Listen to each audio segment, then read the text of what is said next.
Ang bilis ng panahon, parang kailan lang. Ang Tres Marias ni nanay ay may kanya-kanyang bagets na. Naalala ko, lagi kami pinagluluto ng pork chop ni mama para sa aming baon. Ang lambot, ang lasa, at talagang mapapa-exercise ka. Tas isasaw-saw pa sa toyo mansi o kaya sa Mang Tomas para busog kami at makapag-concentrate kami sa school. Mama always cook from the heart and serve it with love.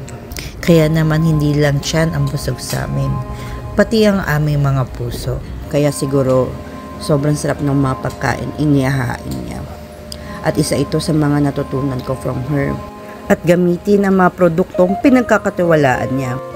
Kaya naman para sa pinakamagaling magpasarap at magpasaya na aming buhay, salamat ma.